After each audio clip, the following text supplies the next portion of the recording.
Aduh Nyi, ibuku ternyata gak bisa jemput iki ya, apa terusan? Oh wis, engko tak terno, sik ya nunggu dilu. Aku rada kesel ngene iki.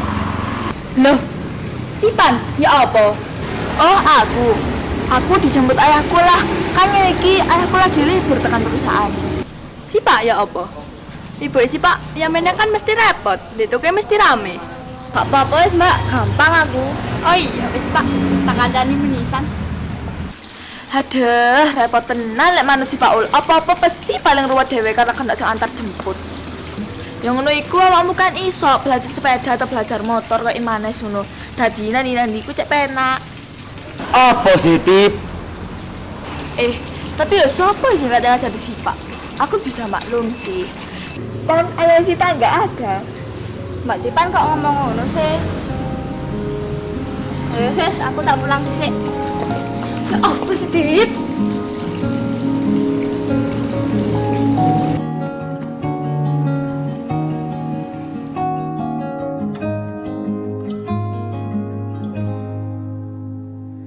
Sekedar berandai menetapi diri ini, berpencar begitu mencari. Aku pikir teman-temanku adalah orang yang paling ngerti, lebih dari buku yang bawel. Tapi ternyata aku salah. Pergi tanpa pamit akan kesana kemari tanpa arah serta ratusan makian. Kembali pulang untuk menenangi banyaknya luka yang berantakan. Peluk hangat sikap untuk sembuhkan. Kembali pulang bersama terang menghiasi diri, merayakan genggaman tangan yang masih ada.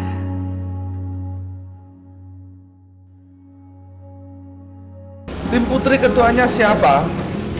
Saya Pak, wakilnya si Pak. Loh, si Paul kemana?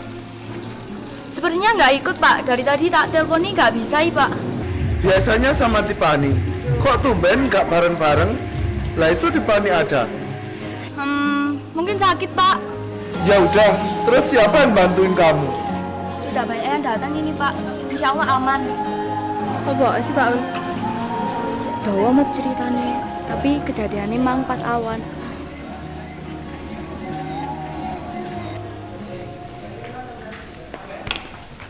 Teman-teman, nanti di perjalanan dimohon tertib ya. Jangan ada yang keluar rombongan dulu sebelum finish. Kita berangkat 15 menit lagi ya. Siap, Bos. Oh iya teman-teman, sambil menunggu pemberangkatan, bekalnya taruh kelas ya. Asal, bontot sampean di mana? Kita lain di kelas. Kok ae Pak iku? Bontot sak lawase mbek dokter iki wah. Ngawur. Jodoh ngokno Mas, cenere gak genah. Sekedar berandai menetapi diri ini, berpencar begitu mencari apa yang lama dicari. Pergi tanpa pamrih, pergi tanpa pamit akan kesana kemari tanpa arah serta ratusan makian.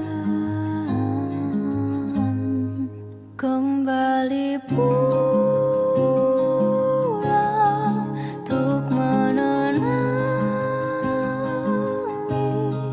banyaknya luka yang berantakan, peluk hangat sikap untuk sembuhkan, kembali pulang bersama menghiasi diri, merayakan genggaman tangan yang masih ada. Assalamualaikum warahmatullahi wabarakatuh. Selamat berbuka puasa bagi seluruh generasi Aswaja, siswa-siswi SMP Raden Fatah, dan juga seluruh pemirsa Jauhar Ramadan. Kali ini Pak Yuda ditemani oleh Gus Imron Fatani selaku pengasuh Pondok Pesantren Mambaul Ulum. Assalamualaikum Gus. Sehat Gus nggih? Alhamdulillah sehat. Alhamdulillah sehat.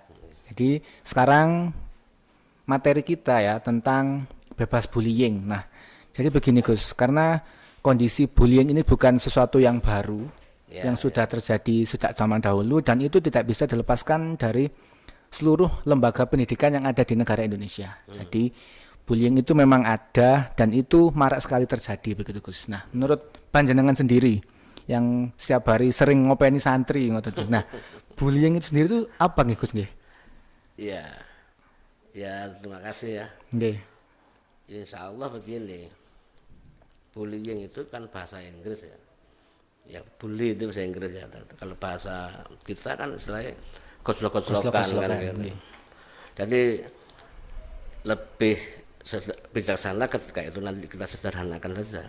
Artinya bullying, gojlok-gojlokan itu kan satu hal yang tidak ada bedanya. Monggo, kalau bully itu sebenarnya memang kalau kita ambil positifnya, saya pikir tidak ada salahnya kita mengenalkan definisi bullying kepada anak-anak. Bahkan anak-anak itu juga harus dikenalkan dengan kondisi-kondisi bully.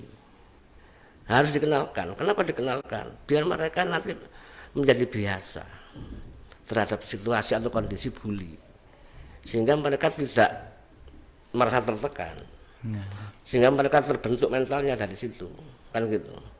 Seperti ada anak-anak ketika dikenalkan dengan sedikit kekerasan di sekolahan. Dulu ketika kita ngaji di pondok atau di musola itu kan kalau nggak bisa kan kita sempat diajar sama guru ya, ditutup sama jalin atau apa itu biar kita itu nanti terdidik, terbiasa dengan kondisi sakit walaupun tidak terlalu amat sakit, sehingga maksudnya itu ketika itu dikenalkan, mereka ketika menghadapi dunia nyata yang ternyata jauh lebih kejam, lebih sakit gitu ya, mereka biasa, mentalnya akhirnya menjadi terbentuk tadi itu.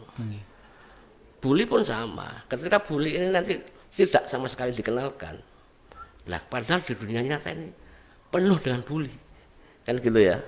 Di segmen apapun pasti orang itu kena bully, kena gojlok lah istilahnya begitu ya. Sehingga kondisi ini dikenalkan kepada justru menjadi penting buat anak-anak. Nah, cuma ya dalam tataran normal, tidak terlalu sampai berlebihan, karena begini, sudah menjadi tradisi atau watak dari mayoritas itu kan menguasai. Nah, anak-anak yang berkumpul ini merasa banyak temannya, kemudian ada satu anak yang kondisinya sangat mungkin untuk dibully. Nah, kondisi yang mayoritas ini akhirnya nalurinya untuk membuli ini luar biasa. Nah, sehingga anak ini merasa tertekan, merasa dikeroyok kan begitu. Nah, perwatakan mayoritas ingin menguasai yang minoritas inilah, ini yang harus menjadi PR buat kita semua. Bagaimana mengorganisir anak-anak ini satu tipe antara anak-anak ini dengan anak-anak yang kelompok anak-anak yang lain. Anak-anak yang tipenya memang uraan, suka bully, itu biasanya ngumpul di situ. Lah anak-anak yang sebenarnya tidak suka dengan bully dan sebagainya itu biasanya mereka juga mengumpul gitu. Lah ketika itu ketemu, lah ini masalahnya.